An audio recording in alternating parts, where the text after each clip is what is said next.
Assalamualaikum warahmatullahi wabarakatuh. Kami dari kelompok 8, saya Sofia Artyaning Tias 2019-32002, Alvina Hidayati 2019-32001, Sania Dian Rahmatika 2019-32003. Di sini saya akan membahas tentang bab 5, yaitu tentang sosial perbedaan.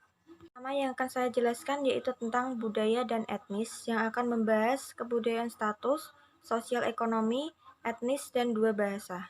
Pertama yang akan saya jelaskan yaitu tentang kebudayaan status. Budaya mengacu pada pola perilaku, kepercayaan, dan semua produk lain dari sekelompok orang tertentu yang diwariskan dari generasi ke generasi. Yang membahas tentang pertama budaya individualis dan kolektivis. Salah satu cara penggambaran perbedaan budaya melibatkan individualis dan kolektivis dari Triandis 2007. Yang kedua, perbandingan lintas budaya penggunaan waktu remaja. Mempelajari perbandingan lintas budaya penting lainnya melibatkan bagaimana anak-anak dan remaja menghabiskan waktu mereka. Kedua, saya akan menjelaskan tentang status sosial ekonomi atau SES. Status sosial ekonomi mengacu pada pengelompokan orang-orang dengan karakteristik pekerjaan, pendidikan, dan ekonomi yang serupa. Membahas tentang tingkat kemiskinan di Amerika. Kemiskinan di Amerika Serikat dibatasi oleh struktur keluarga dan garis etnis. Anak-anak etnis minoritas lebih cenderung mengalami kemiskinan. Yang kedua, mendidik siswa dari latar belakang SES yang rendah, yaitu dengan meningkatkan kemampuan berpikir dan bahasa, memahami bahwa siswa dari keluarga miskin kemungkinan tidak memiliki akses ke sumber daya yang sama dengan yang berasal dari keluarga berpenghasilan menengah. Yang ketiga, menjadikan motivasi siswa sebagai prioritas tinggi. Karena banyak anak dari latar belakang berpenghasilan rendah mungkin datang ke kelas tanpa mengalami standar orang tua yang tinggi untuk berprestasi, dan dengan demikian mungkin kurang memiliki motivasi untuk belajar, dan harus diberikan perhatian khusus untuk memotivasi anak-anak ini untuk belajar. Ketiga, yaitu tentang etnisitas. Kata etnis berasal dari kata Yunani yang berarti bangsa. Etnisitas merujuk pada karakteristik bersama seperti warisan budaya, kebangsaan, ras, agama, dan bahasa. Yang membahas tentang imigrasi. Banyak keluarga yang berimigrasi hanya untuk memperoleh kehidupan serta pendidikan yang layak. Yang kedua, etnis dan sekolah. Segregasi sekolah masih terjadi bagi banyak siswa minoritas miskin, seperti ruang kelas dan toilet yang tidak terawat. Yang ketiga, prasangka, diskriminasi, dan bias. Sikap negatif yang tidak dapat dibenarkan terhadap seseorang karena keanggotaannya di dalam kelompok. Kelompok yang dituju yaitu bias dari etnis, jenis kelamin, dan usia. Yang keempat, keragaman dan perbedaan. Pengalaman sejarah, ekonomi, dan sosial menghasilkan perbedaan yang merugikan dan sah di antara berbagai kelompok etnis. Keempat, yaitu tentang dua bahasa, mempelajari bahasa kedua. Bilingualisme adalah kemampuan untuk belajar dua bahasa yang memiliki efek positif pada perkembangan kognitif anak-anak. Yang kedua yaitu pendidikan bilingualisme. Membahas tentang bahwa semua anak secara kognitif, linguistik, dan emosional terhubung dalam bahasa dan budaya di rumah mereka. Mengakui bahwa anak-anak dapat menunjukkan pengetahuan dan kapasitas mereka dengan banyak cara. Apapun bahasa yang digunakan anak-anak, mereka harus dapat menunjukkan kemampuan mereka untuk bisa dihargai satu sama lain. Yang ketiga, memahami bahwa tanpa masukan yang dapat dipahami, pembelajaran bahasa kedua dapat menjadi sulit. Perlu waktu untuk menjadi kompeten secara linier dalam bahasa apapun. Nama saya Sania Dian Rahmatika, NIM 2019-32003. Pendidikan multikultural. Pendidikan multikultural yang pertama itu ada memberdayakan siswa. Pada 1960-an hingga 1980-an, pendidikan multikultural terkait dengan pemberdayaan siswa dan representasi kelompok minoritas dan budaya yang lebih baik dalam kurikulum dan buku teks. Harapannya, ini akan meningkatkan harga diri siswa minoritas, mengurangi prasangka, dan memberikan lebih banyak pemerataan dalam kesempatan pendidikan. Selanjutnya, pengajaran budaya yang relevan. Pengajaran yang relevan secara budaya merupakan aspek penting dari pendidikan multikultural.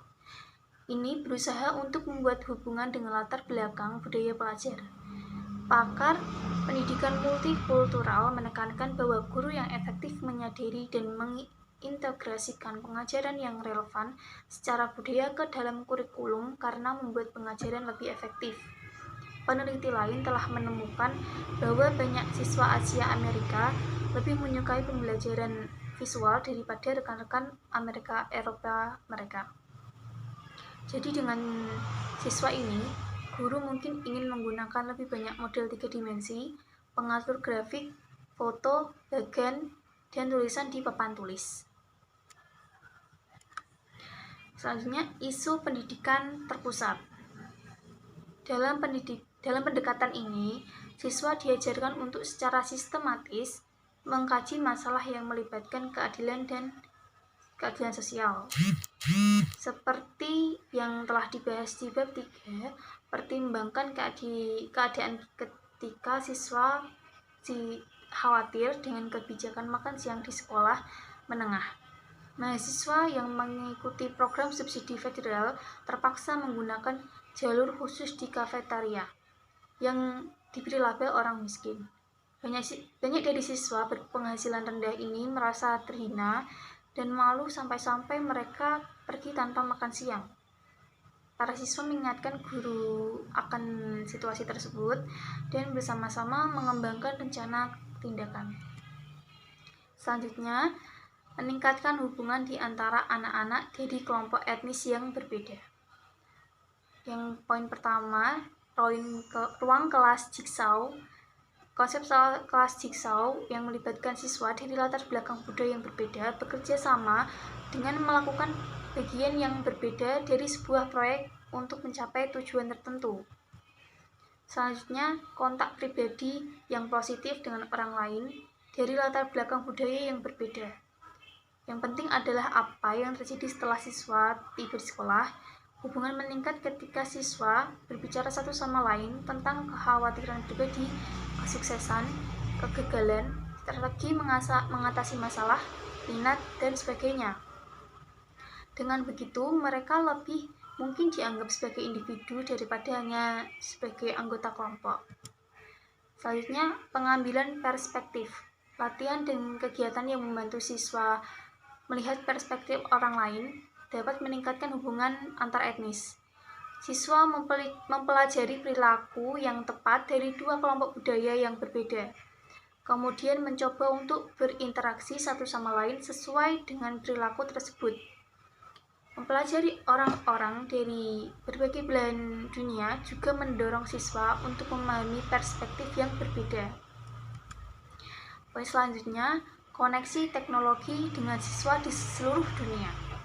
Secara tradisional, siswa telah belajar di dalam dinding kelas mereka dan berinteraksi dengan guru mereka dan siswa lain di dalam kelas.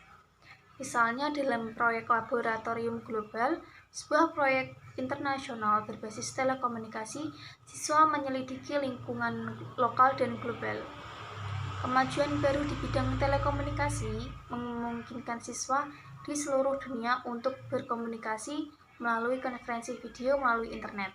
Misalnya, di Pusat Penelitian Teknologi Pendidikan RCET atau di Kent State University, siswa sekolah dasar Ohio dan guru mereka berkolaborasi dengan rekan-rekan mereka di Instituto Thomas Jefferson di Mexico City dalam berbagai proyek termasuk studi biologi tumbuhan, iklim, dan biografi menggunakan konferensi video dan email berbasis internet. Selanjutnya, mengurangi bias. Yang pertama, peragakan gambar anak-anak dari berbagai suku dan budaya. Yang kedua, pilih materi dan aktivis bermain yang mendorong pemahaman etnis dan budaya. Yang ketiga, bicarakan dengan siswa tentang stereotip dan diskriminasi terhadap orang lain. Yang keempat, melibatkan orang tua dalam diskusi tentang bagaimana anak-anak mengembangkan prasangka dan beritahu orang tua tentang upaya Anda untuk mengurangi bias etnis di kelas Anda. Yang selanjutnya, meningkatkan toleransi. Pengembangan toleransi dan penghormatan terhadap individu dari kelompok etnis yang beragam merupakan aspek penting dari pendidikan multikultural. Seperti contohnya majalah Teaching Tolerance didistribusikan ke setiap sekolah negeri dan swasta di Amerika Serikat. Tujuan majalah ini adalah untuk berbagi pandangan dan menyediakan sumber daya untuk mengajarkan toleransi, sehingga dapat membantu anak-anak menjadi lebih toleran.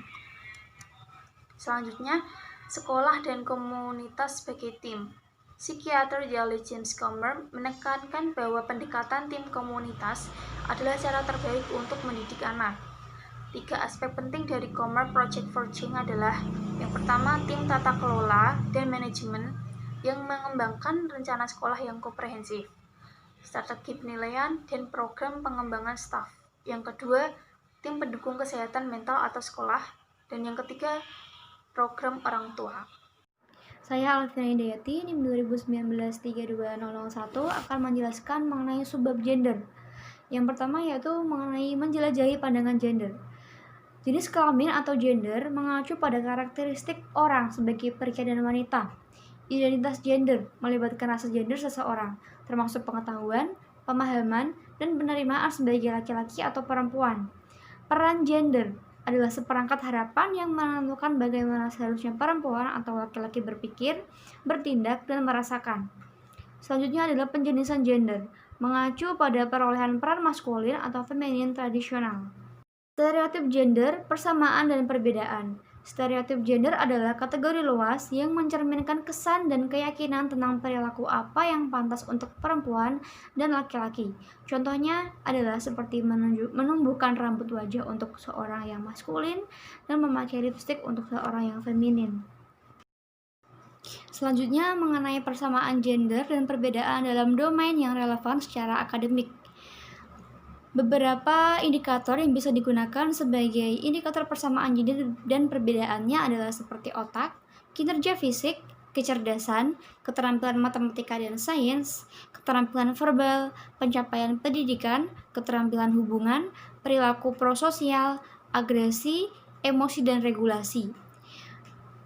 Terdapat perbedaan yang substansial dalam kinerja fisik, keterampilan menulis, agresi, pengaturan diri, dan perilaku prososial pada anak perempuan dan laki-laki. Tetapi, hanyalah perbedaan kecil atau bahkan sedikit perbedaan, atau bahkan tidak ada perbedaan dalam hal komunikasi, matematika, dan sains. Selanjutnya adalah mengenai kontroversi gender. Menurut David Bush, perbedaan gender sangatlah luas dan disebabkan oleh masalah adaptif yang dihadapi sepanjang sejarah evolusi. Menurut Ellis, perbedaan gender disebabkan oleh kondisi sosial yang mengakibatkan perempuan memiliki kekuasaan yang lebih rendah dan penguasaan sumber daya yang lebih sedikit dibandingkan laki-laki. Kemudian menurut Janet, dia berpendapat bahwa penelitian menunjukkan bahwa perempuan dan laki-laki memiliki kesamaan dalam banyak faktor psikologis. Selanjutnya adalah mengenai tentang klasifikasi peran gender. Pada tahun 1970-an, diusulkan bahwa individu dapat memiliki sifat maskulin dan feminin atau androgini.